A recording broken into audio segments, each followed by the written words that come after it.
Welcome to the Cycling in Alignment podcast, an examination of cycling as a practice and dialogue about the integration of sport and right relationship to your life. Greetings and salutations, Space Monkeys.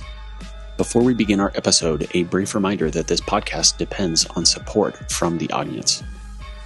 The reason I am able to continue with this project is because of the support of patrons. If you are a member of my audience and you feel I have offered you insight or added value to your cycling journey, please consider a visit to my website, colbypierce.com, where you can make a contribution to the Cycling in Alignment podcast. You can support the show for as little as $8 for a one-time contribution, or choose to subscribe as an ongoing member. Thank you for your consideration. Here's your reminder to think critically, act intuitively, and pedal consciously.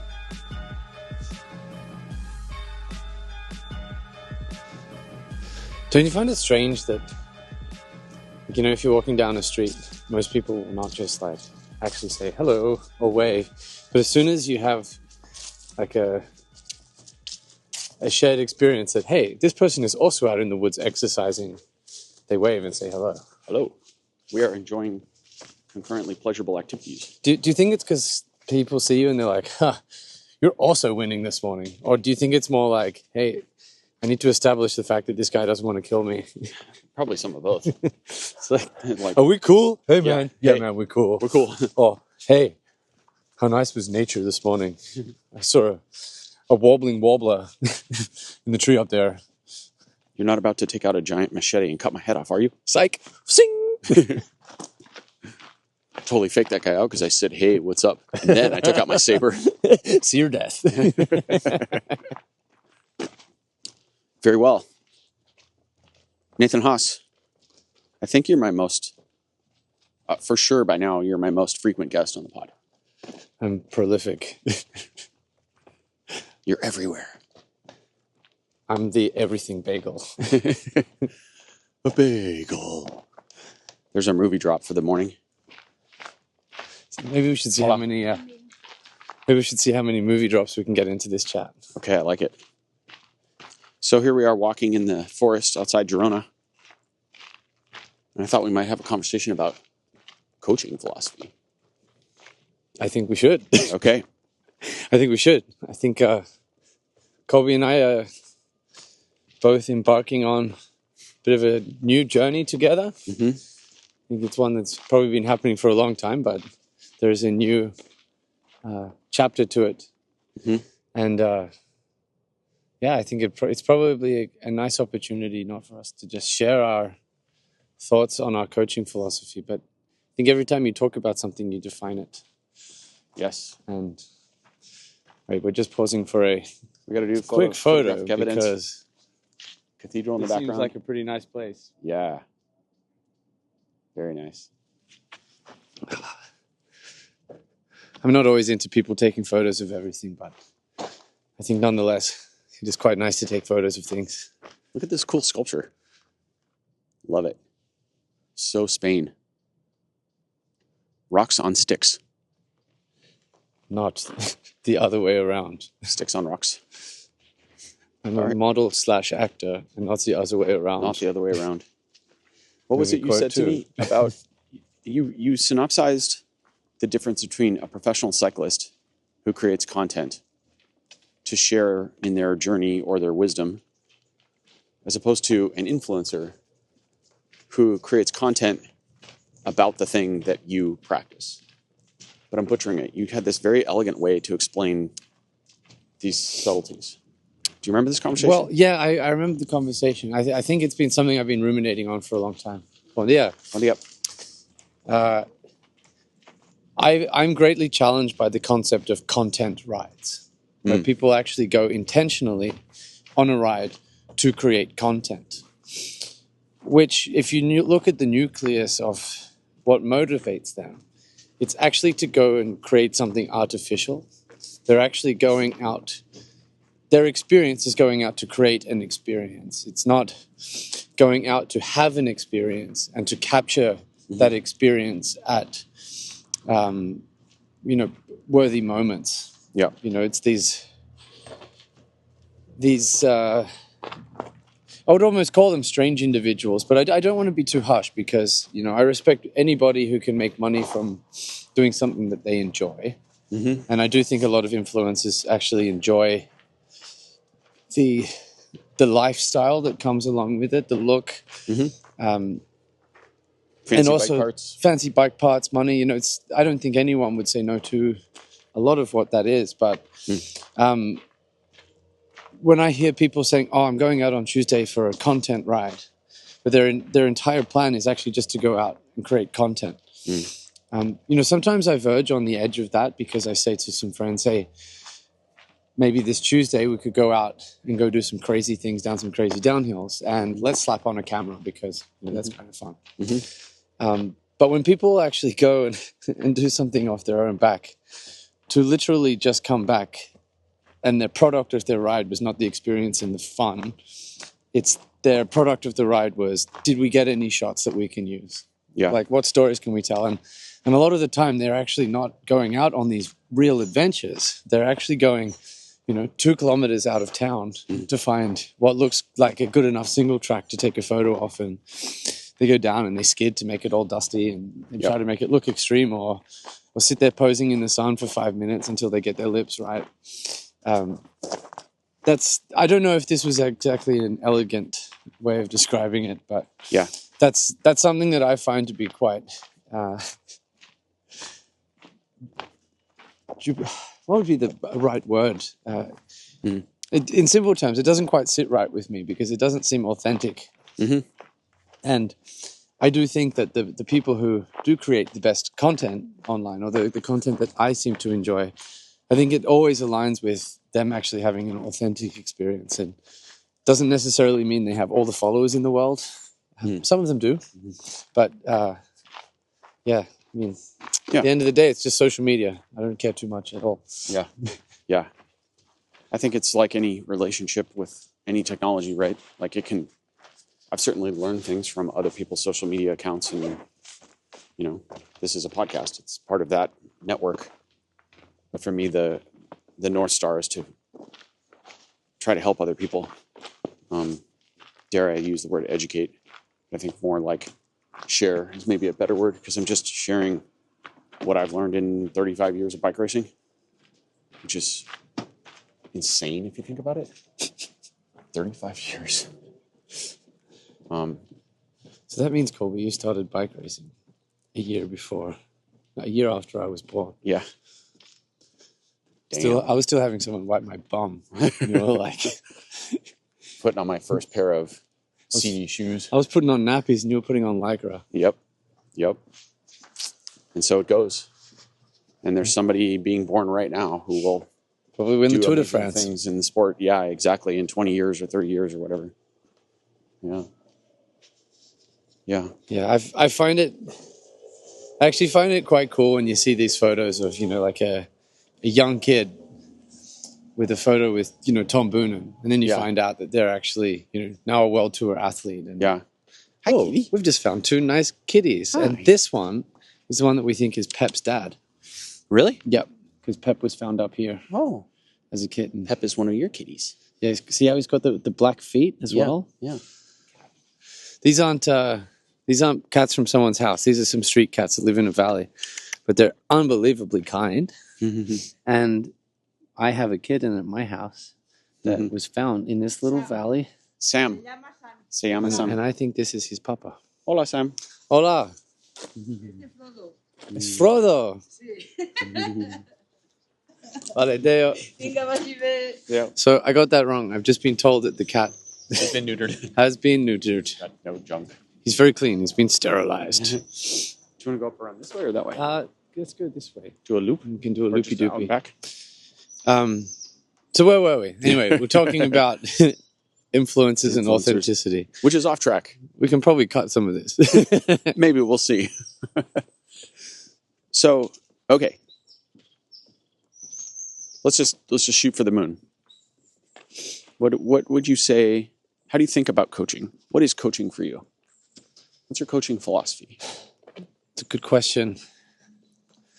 I think there's a high likelihood that we go onto some tangents here. And of course, probably get into a sort of more microscopic view on subjects. But I think if I zoom out as far as I can, I think coaching is just a huge part of coaching is actually having a friend with you, somebody that you can share all of your experiences with, somebody that you trust.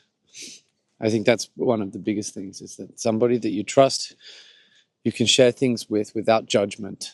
It's somebody who sees the overall outcome of all the things that you're doing and is able to distill it into simple cues to help you on your way. Sometimes I see a coach a little bit like bumpers on a bowling alley. Is that when your ball starts to deviate a little bit too far to the left or to the right, they're there just to bump you back in the right way.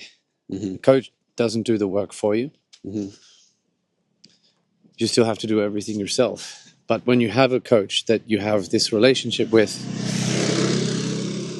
that I speak of, it feels like you have somebody putting wind into your back. Through the hard moments, a coach is there for you in ways that can often surprise you. They're there to give you a lesson at the right moment. A good coach doesn't give you lessons necessarily all the time, because they can identify when the student is ready to learn. And when the student is ready to learn, the teacher will appear. A good coach will also let you make mistakes. They can identify the times in which you actually need to essentially break yourself. Part of the difference between a coach knowing when the right time for that is if they have given you gentle cues and they have not been adhered to.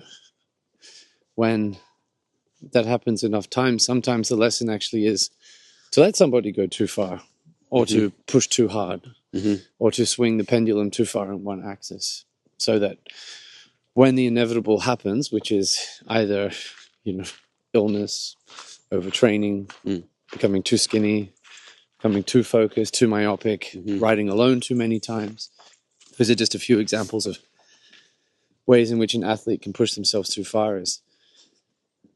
Then there is a very centering moment that can only happen when you have a coach.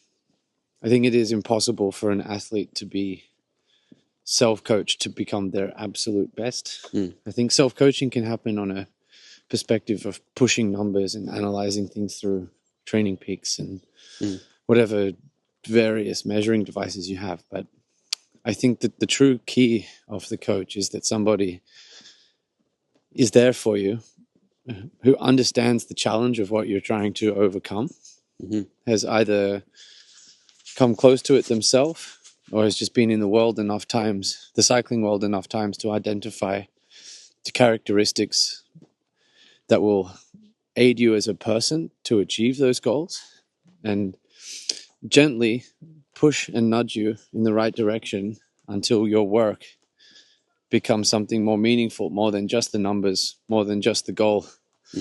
And a coach is somebody that celebrates the good times with you, but isn't focused on that. They are there for you in the bad times, but don't judge you for whatever led you to that situation. They are there purely and simply as a guide, emotionally, spiritually, competitively. But I think the underpinning aspect of all coaching relationship is trust. Yeah, well said. I agree. I think trust is definitely a tenet of coaching, or a foundation, and that's critical. So as coaches, I like to think of almost holding space for the athlete in the right way. And it's not unlike raising a child in some respects. The point of parenthood, I think, a good parent will allow the child to explore, fall off the playground equipment, skin their knee, maybe even crash riding their bike, because that's inevitable to some degree. But of course, as a parent, there's a point where you don't allow the child to harm themselves. You're not going to let them run out into traffic to discover what it's like to get smashed by a car, right? So The big disasters, you have to put the guardrails on. But the whole point of the relationship is to make mistakes, to let the athlete learn through making mistakes. It's not as simple.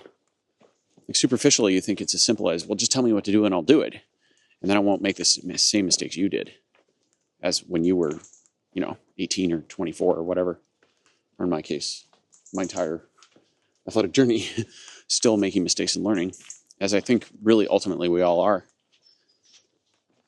But we want to, look retrospectively and say, okay, what did we take away from that experience? That's the growth. And for me as a coach, I think athletes come to me sometimes, or I see athletes go to other coaches, and the perception is, well, they'll tell me what to do, and then they'll be proud of me when I set a new, 20-minute PR, or I win a race. And of course, that's part of the point of competition. There's a finality and an accountability to competition. When the gun goes off at 10 a.m. or whatever time it is, at that second, the race has begun. Bon dia. And that's what the athletic practice is about, is how can you do in that moment? Everything that has led you to that point will result in your performance on that day. Your handling skills, how much stress you carried to the line, how your equipment preparation was, how you looked after your sleep. And there's so many variables that go into that giant spaghetti noodles pile of variables that lead to an outcome. And then the coach will help you look backwards and help you understand which choices you might make better the next time. So rather than rewarding an athlete for a new PR, really what motivates me as a coach is more growth in the athlete. I've had athletes come to me after certain life experiences and say that they wanted to quit racing. And there's one athlete in particular I'm thinking of who I encouraged them to explore a new avenue of growth for them personally, psychologically and spiritually. And they did this. And then the result was they fired me. And I couldn't have been happier, because I knew that this was the right growth path for this athlete at that point. And of course, I was disappointed to not work with them anymore as an athlete, but I knew this was correct. So there's a difference between winning a race or setting power PRs or achieving a new CTL and true growth of the organism, growth of the person. I think this is what motivates me as a coach, is to watch people grow and learn and become better people, express their potential, whatever that potential may be. So I try to become also, some people might find this odd, but I'm really not attached to the outcome of my athletes' races. I said to one of my riders not too long ago, I don't actually care what your power is. And he found that very baffling. He came back from some ride and was like, oh, I did this and I did this average and I did this on this climb. And I was like, that's great. I don't really care that much. Those are just numbers. And let's remember that power in particular, the obsession with power in our sport right now, the preoccupation with it is, I think, in many ways unfounded, because power is an external product of work, we might say. And I'll probably butcher this a bit in terms of the straight, physics. But that's okay. Conceptually, it makes sense. Power is an external measure of what we're doing on the bike. But that doesn't, and also I'll note, it's actually not a measurement. It's modeled. Power is modeled, not measured. So that's important to know. It's relevant because when we model things, any model, first of all, has bias. And secondly, there are points at which it's incorrect, right? I often quote Andy Coggan himself, the grandmaster of this entire matrix of illusions, I'll say, who points out that all mathematical models are invalid over a large enough domain. The question is, what is their domain of validity? Meaning, where do the numbers actually tell us something relevant versus where are they just gobbledygook? So, example, that's a pretty obtuse statement. So let me put it into practical terms. People have this idea in their minds that their threshold is this. My FTP is 262. And then I trained really hard for a month and it went up to 272. And therefore I'm winning. But what does that really mean? There's a paradox in this because in order to measure FTP, you have to do some sort of test protocol, which implies that you're fresh and you warm up a certain amount, and then you go smash a climb and you get a 20-minute power or a 30-minute power or whatever. And then you deduce all your zones from this power. But 5 hours into a really hard race, that number doesn't mean shit.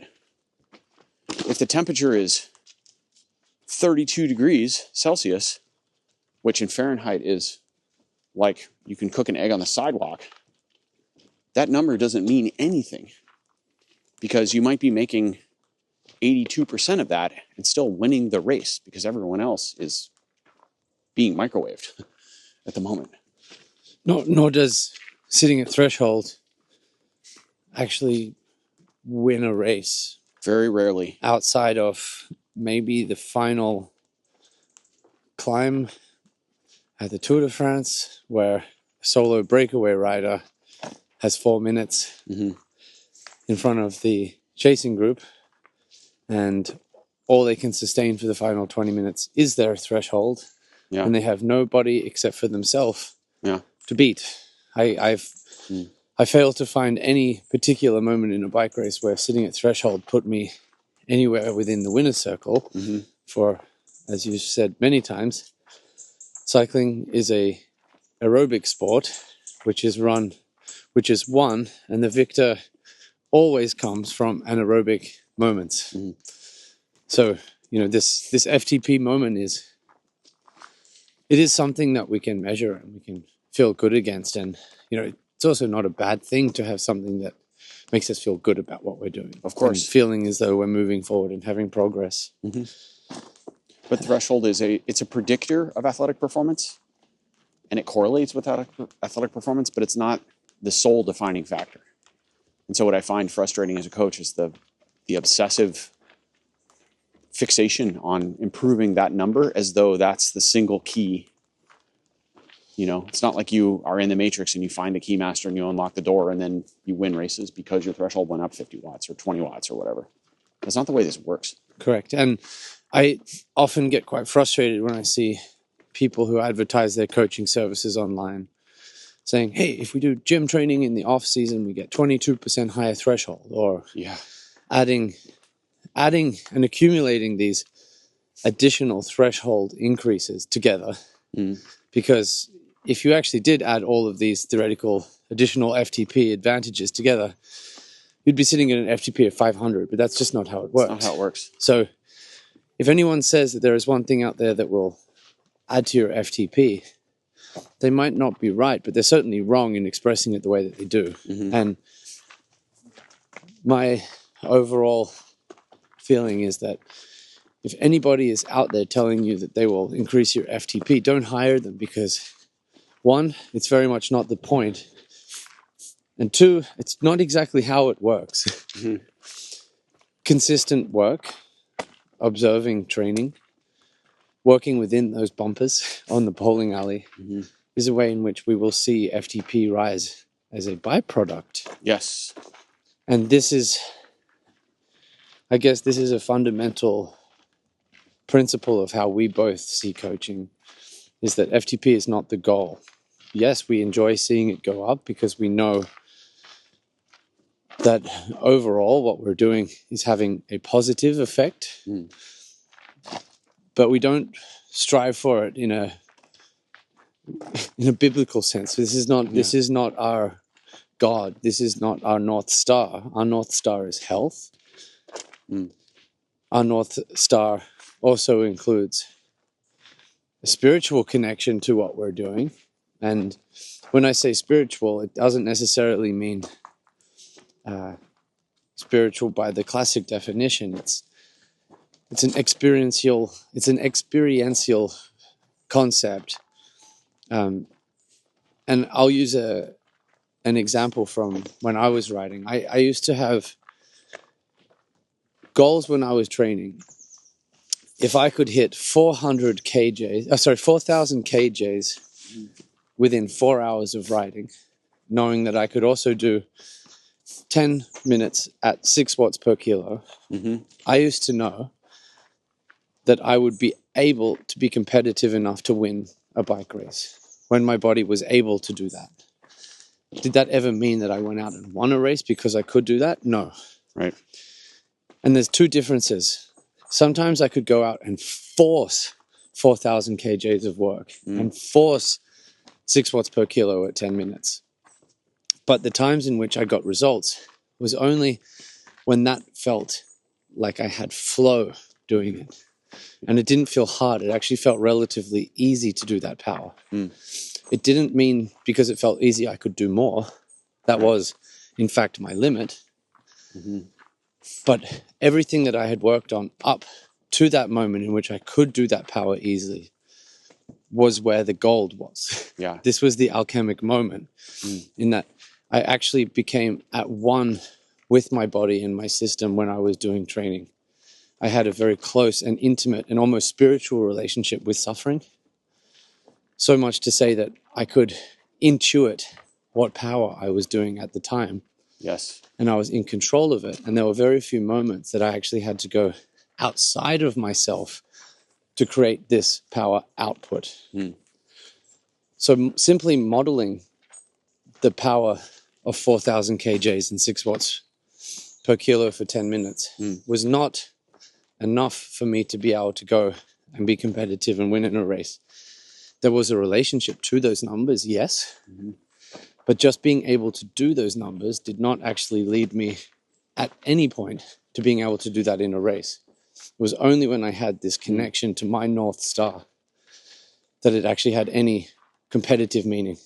That's an excellent point, because really what we're saying, what it sounds like you're saying is these metrics that you witnessed or calculated or concluded were indicators that you might be performing at your best level.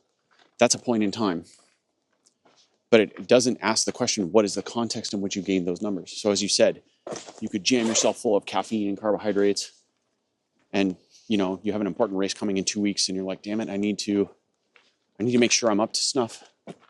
So I'm going to go out and up to the level. I'm going to go out and do this 4,000 kJs of riding, which I'm sure many of our audience will understand what that means, but 1,000 kJs an hour for 4 hours is like, it's a lot of work, right? Now, of course, you're the weight you are, right? So 4,000 kJs is a lot different for you than it is for a 52 kilo rider.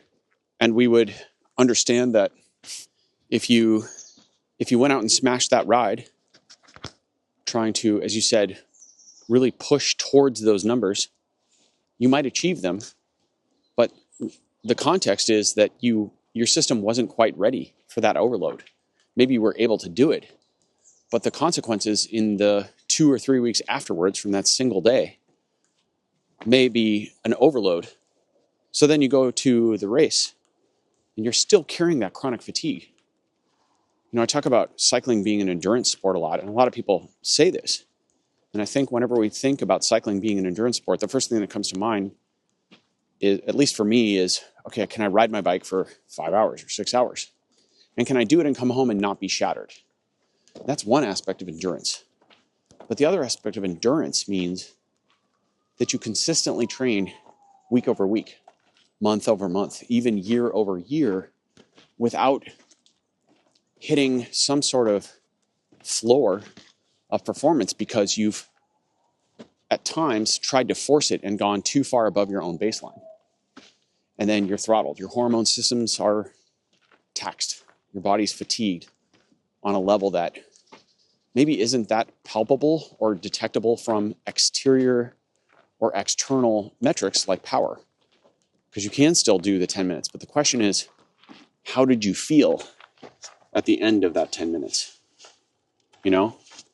Right, and something that I've also always pondered over is that, people are very sensitive about how they train in the gym. They're very worried about having DOMs because they know, and a lot of people are actually quite aware about science within the gym and how it works and the fatigue works in the gym. A lot of people know that, if you just do one session way too hard in the gym before you're actually ready to handle it. Yeah, it'll smoke you. There can be a decrease in power for over 2 weeks. So your body has like a whiplash that can take 2 weeks before you feel properly good again and able to actually build on where you are in the gym. But people don't think about that on the bike because we don't have this like obvious DOMs. But every time that we go, over our limit, either intensively or extensively, and I would actually argue that extensively pushing ourselves over the limit actually comes at a higher cost, but doesn't necessarily feel that way. So one of the ways I used to enjoy training myself and also often use for training others is actually building up the duration in which we hold a goal intensity. Short periods of intensity can actually be very good for us. It can actually boost our hormonal response to training. It can also help us sort of raise our ceiling so that even if we talk in a really classical sense, like a zone 2, if we can raise our ceiling, zone 2 tends to also naturally raise as an effect and an outcome of this.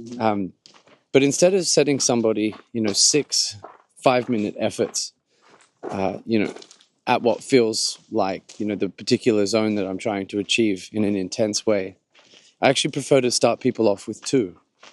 And then maybe the next week, 4. And then 4 again, but actually try to make them able to lift that ceiling again, as opposed to building it out to 6, which might be the eventual goal of training. But I think that one of the things that I really try to instill in people when they're training that sort of intense workout is that this is going to have a huge whiplash effect on you, like we're in the gym. And whilst we all want to be able to go super hard for as many efforts as we can, we actually do need to contain ourselves and restrain ourselves from doing it too many times. And that's also, I guess, part of my sort of greater philosophy is that if we train consistently, we will get to the 6 at the intended power that we would like to be able to perform. But because we've done it in a controlled manner, we're going to be able to do 6, not with the goal power as the goal itself, because the goal itself is actually to be able to do 6 at the goal power with the goal of feeling that we're in control at every moment doing it. And when we have control doing, say, 6 climbs, knowing that, the race that we're working towards will have 6 climbs in it, I don't really care that you can do 6 by 5 at 450 watts. That actually doesn't really bother me so much. What I want to see in training is that we get to a point where we can do the 6 climbs through a consistent build up to that, feeling confident from a neurological perspective, which has a psychological perspective, which I think is actually much more important to go into the race, knowing that I know that when I get to these climbs, my body can handle it. I've practiced this mentally. And I also know that I can endure these hard moments because I've practiced doing these with calm. Not by putting myself underneath the hammer every single time I hop on the bike and train. There's going to be moments in a race where you feel like you're under the hammer, but you know that in between those moments, you can bring yourself back to calm because we've practiced that. Yeah, I think about this like reps in reserve in the gym, right? And it comes down to the belief system, I think, that athletes frequently have. I find this over and over again.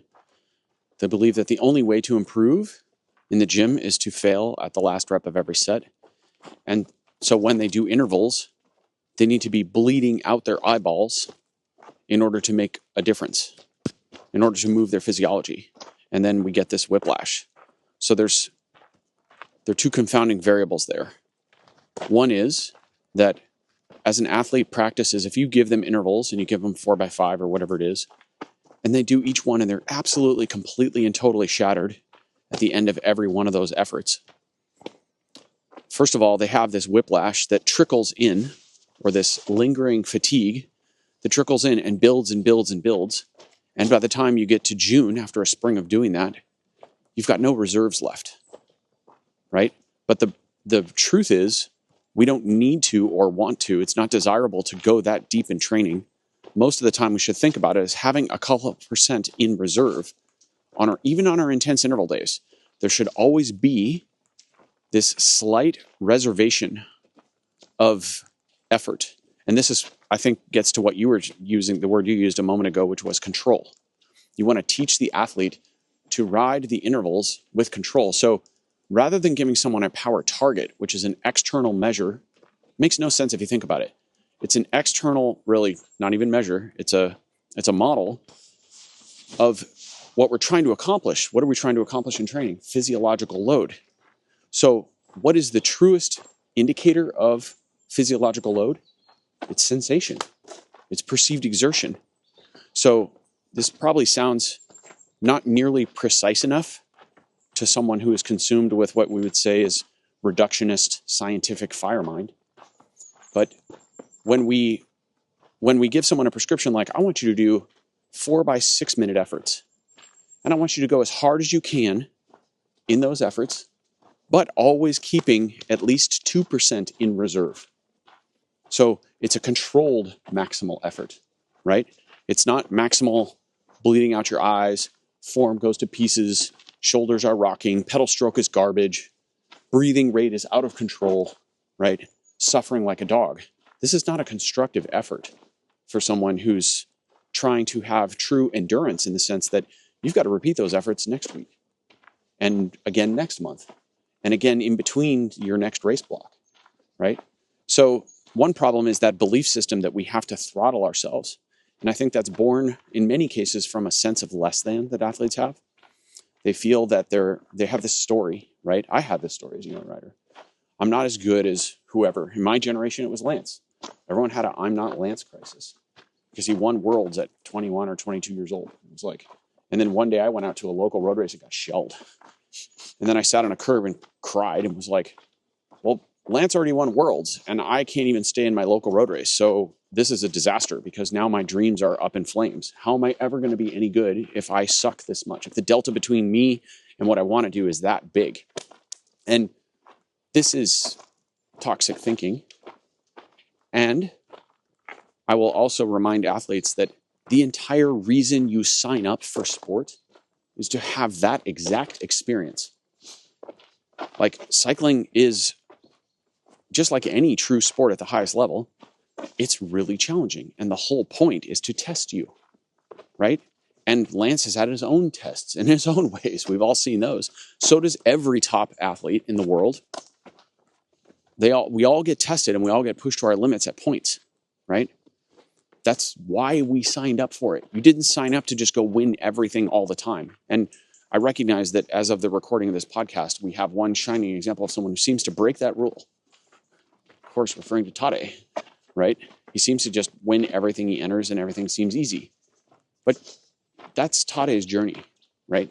And when we compare ourselves to the 1 in a trillion, then okay, so be it. He's got his own trials and his own life experience to have. So it's not really relevant. And knowing about that journey a little bit more intimately than the layman can also tell you that it's not all winning. Of course. It looks like it. It looks like it.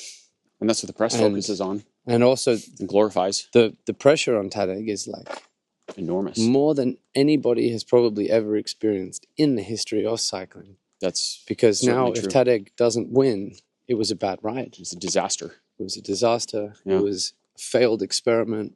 Mm. And I've had my own taste of this same experience as a rider who won national championships at the track every year. I mean, this is my own microcosm of it. It's like it's infinitesimally small compared to what he's going through. But there was a year where I realized that if I showed up to nationals and didn't win a title, it would actually do me more harm from a perception standpoint, from my status within the national team, than if I went and won a title, it was like expected. Sorry, just had to interject my own little random track. No, and I mean, I think everyone can have this experience in their own microcosm, right? Mm-hmm. And a lot of people can probably resonate to that by having an experience of their own.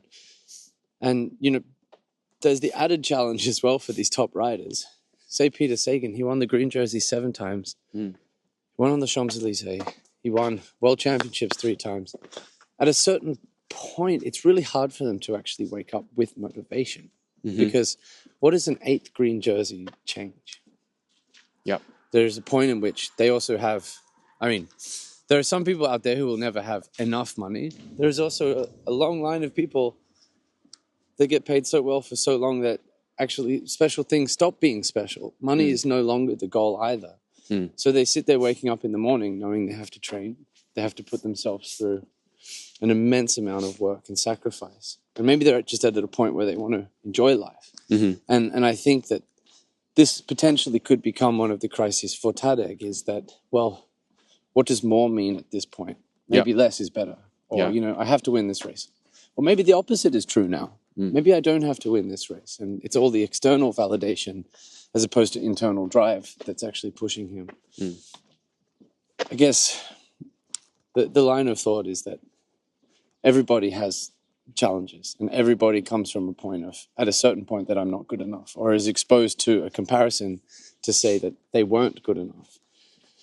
But this is actually, as you're saying, it's actually part of the journey that cycling gives us, is that we can learn so much about ourselves within these trials, tribulations. I'm saying something more. I'm saying it's not part of the journey. It is the point of the journey. It is the point. It's why we signed up. Yeah. Is to figure all that out and have those experiences where you go get your ass kicked or you're not good enough. And then you figure out how to be better.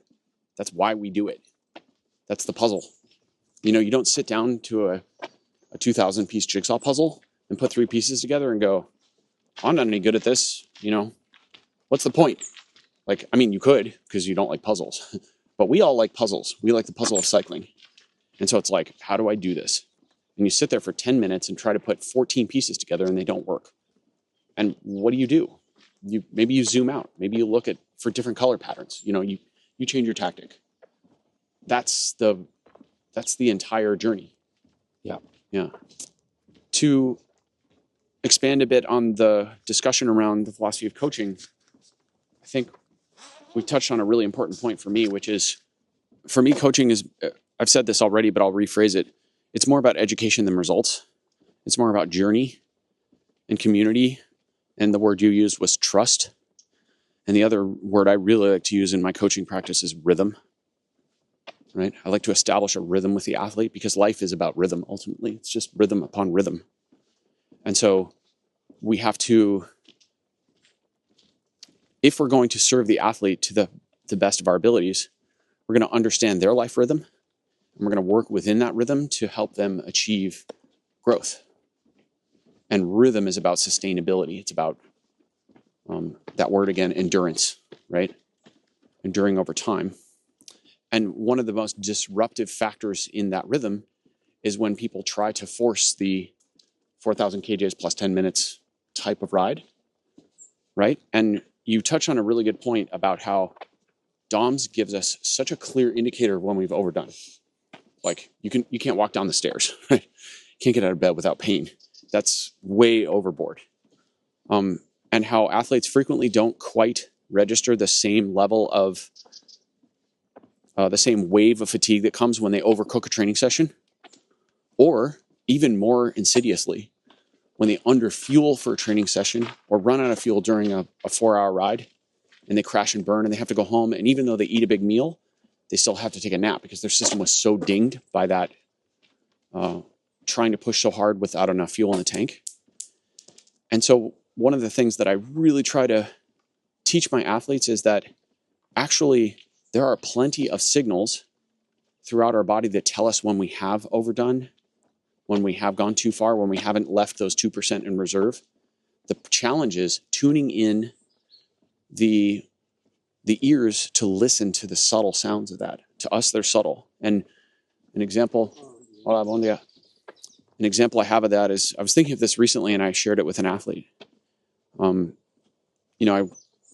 thinking of a past time in my life where I walked into the kitchen of our home and my mother-in-law was there and she looked at me and said, "You look a little tired today," kind of in a grandmotherly way. And me and my bike racer ego was like, I'm not tired. Tired is when I just rode 100 miles and then I smashed myself up a climb, and I can barely stand up. And I'm bonked and throwing up on the side of the road because I nuked some race finish or some giant ride. That's tired. I'm not tired right now. I just didn't sleep that great last night. But here I am just disregarding this woman's input because, she can see the circles under my eyes or the fact that I'm a little hazy in my gaze or not focused or I'm standing a little crooked or I don't have, great posture or whatever. These signals that are seemingly subtle, but they're not subtle. And when we live in the world of endurance sports where we're focused on powers and everything, the volume on everything has to be turned up to 1,000,000 for us to notice it. This is the challenge because the subtle signals are by far the more important signals that we should be listening to, right? I mean, I like to think about when I'm in training in my home environment or a training camp environment, is it's like I'm in a dojo. This is where I'm allowed to fail. This is where I'm allowed to make mistakes without holding it against myself. If I make a mistake in a race, I can be angry and frustrated at myself. But the key there is that you're actually doing it to analyze it and to think about it. It's not just blindly being angry. It's I'm angry because I did this instead of this. Or I'm angry because I was impatient as opposed to being patient. I was angry because I was impulsive, or I was angry because I didn't take enough risk at the right moment, and I took risk early on in the race where it wasn't important. As long as it's reflective, it's okay. But in the dojo, it's a very safe place. And it's a place that we can actually be kind and gentle with ourselves. It's a place that we can push ourselves. But when we are listening to these subtle cues in our dojo, this is where growth happens. Yes. The reason I call it the dojo is that when we are out racing, this is where we are allowed to break ourselves, go absolutely past our limit, and not be angry with ourselves. And the reason why I make this metaphor or analogy here is that some athletes also get stuck in the dark side of thinking about being in a dojo, is that every day is a dojo. It's not, because actually we're warriors to a certain extent. We're preparing ourselves to fight, knowing that in the fight we're going to get hurt. But when we think about it like this, knowing that we're going to get hurt when we're fighting, we actually have to have more respect for our dojo time. This is not a place that we have to fight ourselves. This is not a place that we necessarily have to hurt ourselves beyond what's going to be beneficial or adaptive for our next time that we go to fight. It's where we think about improving the things that we reflected on when we did make those mistakes in the race, or potentially where we failed in the moment in the race.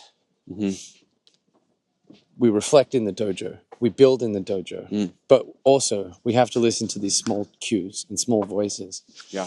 And knowing that a bike season is normally between 9 and 10 months long, it's also a way of saying we have time to do this the right way, the slow way. We don't have to be at our best at every single bike race of the year. Sometimes we have an unbelievably good run of health, a good run of weather, good run of things in our home life, our relationships, our work life, that actually without all that much training, we hit an unbelievable rich streak of gold early on in the season. That's great. That can happen. That's all part of rhythms. That's all part of biorhythms. It's all part of almost the luck of life. The opposite can be that we have a period of illness, or we've injured ourselves picking up your kid, or you've been sat at the desk too much in winter and the cold has made everything tight, and actually we have a little bit of a back injury going on. This is not the time to fight ourselves in the dojo. This is the time for us to actually listen to those cues and work with them with patience and consideration and reflection on when we've made mistakes in the past. If you're new to the sport, this is where a coach can be very helpful. Yes. Is that we have made those mistakes in the past, and we are willing to share our wisdom if you are willing to absorb that wisdom and actually use that experientially. Some athletes are more somatic. They need to make the mistake themselves, and then you can point it out. And then we grow and we reflect and we heal and we move forward from that moment. But I really like to think of when I'm home and I'm training, this is my dojo. And when I'm racing, this is my battle. And when I make that point even to myself, it's not to say that every single time I'm on the bike during a race, I'm absolutely trying to kill myself at every moment. No, but I'm not scared to go past my limit in a race, because that's actually where we want to find our absolute best powers. This is actually where, if I do see a power record that I'm happy about, if I've seen a power record in a race, I'm actually very happy about that, whether I won the race or not, because I know, well, actually, I just actually had my best performance of the season so far. Someone else was much better than me. That's a very funny sounding cap. Somebody else was just better than me today, and that's okay. Yeah. That's not something to reflect upon in a negative sense, but it is to say, let's go back to the dojo and see if we can improve this for my next battle. Yeah. But it doesn't mean going back the next week and trying to do 10 watts on top of what I've just done, because it just doesn't work like that. And when people think that this is how it works, if I can do it in training, I will be able to do it in the race. You need to ask yourself, what if the opposite is true? What if I do it in training? Does that maybe mean that now I won't be able to do it in the race? I know athletes who have ridden their whole careers like this. I know many. Where all their PRs were set in training. Or in February. Or in February, yeah. Yeah. And they left wondering what the hell happened. Right. Come the goal race in June or July. Yeah. But I also find one last point that I would like to share about my philosophy of coaching is that I've been around a lot of athletes where, you know, I've given them the subtle cue that, hey, you look really tired today. Like your posture is really closed. I can see that your breathing is short. Your pedal stroke is clunky and pushy and boxy and kicky. And normally you look like you're dancing on a bike. Yeah, no, I've just been training a lot. So, you know, we're planning this big ride today and we're going to be going hard on the climbs. Do you need to come? Yeah, because if I don't, my coach will be angry with me, or my coach will be disappointed, or my coach will be upset. Anybody who pays a coach needs to recognize that the coach is not necessarily doing this for money. It's to set a dynamic. And this dynamic is something that's actually very important. I've coached some friends in the past for free, and actually the dynamic was missing. Is that the coach works for you. You do not work for the coach. If you message your coach or call your coach in the evening and tell them, man, it wasn't the right day for that ride. If any coach out there questions your instinct or your guidance from other people with more experience around you that are giving you these subtle cues to tell you that today you don't look right.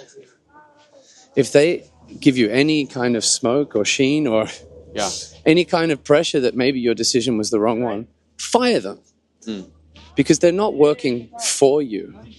They're also under a relationship paradigm that you're indebted to their knowledge, to their experience, to their ability to read the future. Because I can tell you that no coach on this earth has a glass ball that gets to write down an algorithmic training schedule that will absolutely bring you to your best. Because it's the play between your experience, your sensations, your feelings, and their knowledge, which brings it all together. So if a coach doesn't listen to you, or you feel as if you owe it to your coach, one, you might be taking the archetype of the child and not actually taking control of your own situation and asserting yourself to your coach. But if you are doing that and asserting yourself to your coach, and your coach turns around to you and tells you that you've done the wrong thing for the day, just fire them. If that's the style of coach that you feel bad because they give you grief for missing a training session, fire them.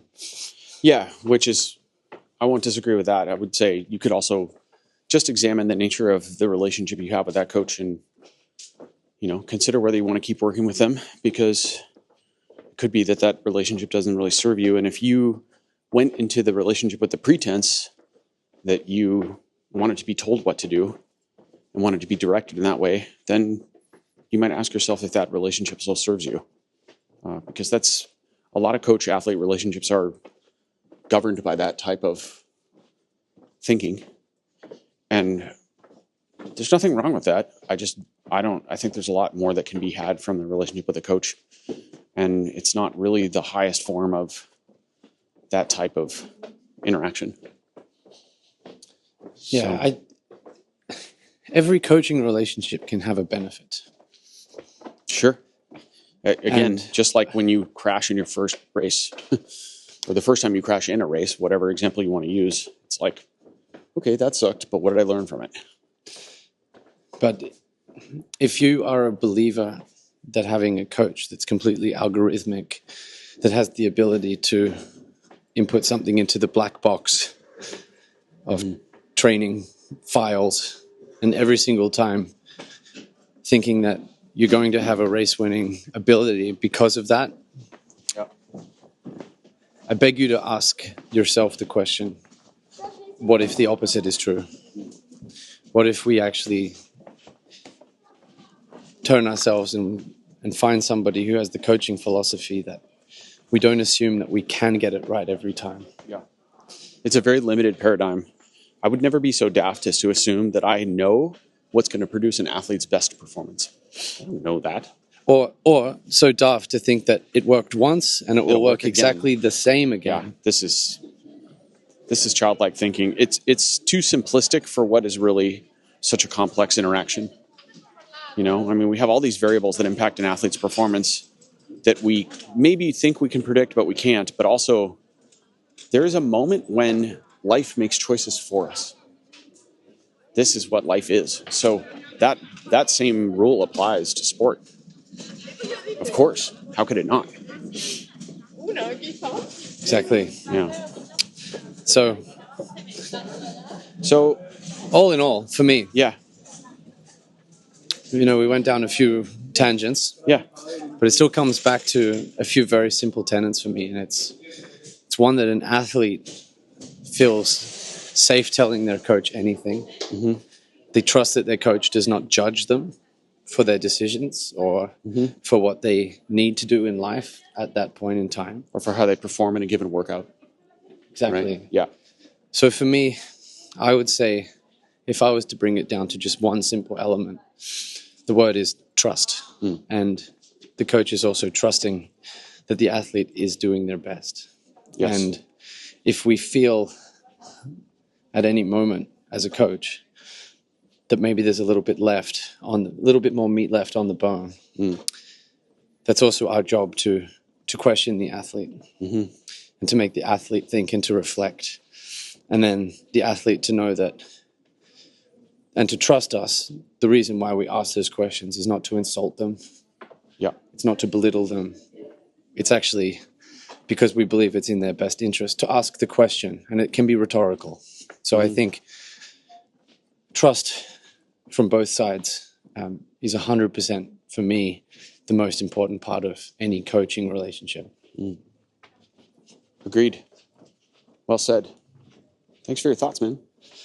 You're welcome. I hope other people also found them to be welcome. Yes. And I hope anything that we said today can help you to reflect, can also help you to put yourself in some of the situations that we spoke about and see if that resonates with you or makes you think, or also makes you appreciate the coach that you have right now. There's plenty of fantastic coaches out there doing amazing things. The relationships out there that exist between athlete and coach are profound.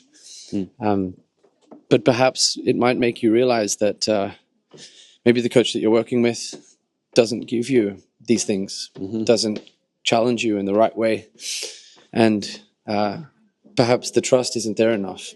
If you don't feel as if you can be 100% open and honest as to who you are with your coach, maybe that's something that you need to explore with your coach that you have now, and to open the door to honest conversation and to build that relationship.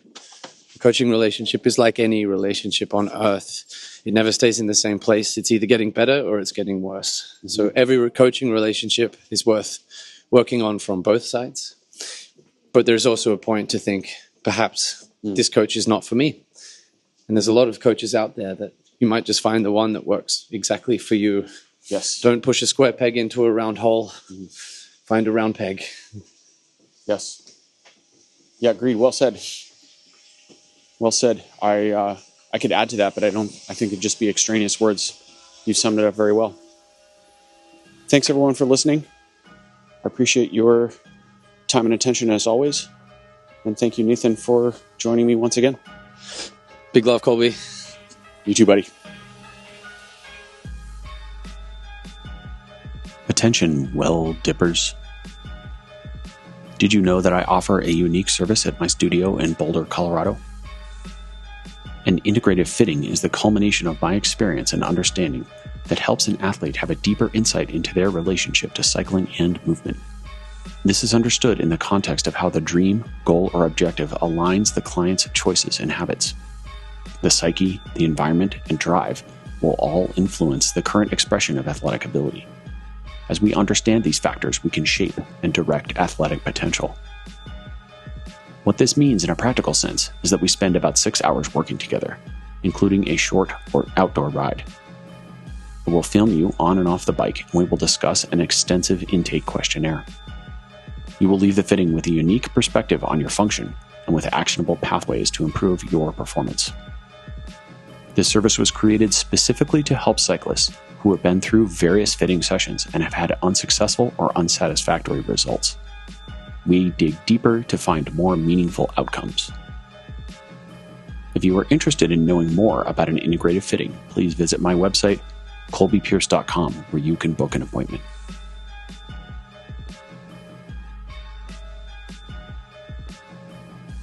Epilogue. I want to share a few brief thoughts about the inception of Cycling in Alignment. The purpose of this podcast is for me to get 3.5 decades of hard-fought lessons out of my skull. Some of them through my own research and reading. Some of them I've been taught through mentors and colleagues, other riders, other racers. A lot of it, a massive amount of it, was simply trial and error through my own stubborn methods. And that has amassed a certain amount of experience and knowledge, understanding. And while I think I'm reasonably smart and I know quite a bit of stuff, I want to make it clear that the opinions that I share on this podcast are belief systems built on what I've experienced to this point. And that some of those opinions are pretty strong, but they are also loosely held. That is to say that if I learn more about a topic and have a greater level of clarity or understanding, then my old belief systems will be abandoned and I will now operate under that newfound knowledge. So I'm not here to tell people all the things that I know. I'm here to explain what I've learned to this point. And there's a big difference. Also, that is the intent when I discuss things on the pod with guests, is to learn from them and have a discourse. Because if we can't have a discourse as adults, then we've lost one of the basic tenets of modern society. Even if we disagree, we ought to be able to, in most cases, shake hands and walk away. Because after all, this is sport we're talking about, and while sport is training for life, it's nothing to get too upset over. The purpose of the podcast is to help me help other people, and specifically to help them actualize their highest potential by illuminating a path that enables alignment with their truth, their intent, and their coherence. That's really the end goal. So I'm grateful for your listening. My intent is also not, to be clear, to gain an audience or become popular or gain social status in any way. I don't care about that stuff. That said, if you feel an episode that you have heard will help someone you know, please share it with them. That helps us reach the end goal, which is to help more people. Thank you for listening. I'm grateful for your time and attention. Blessings.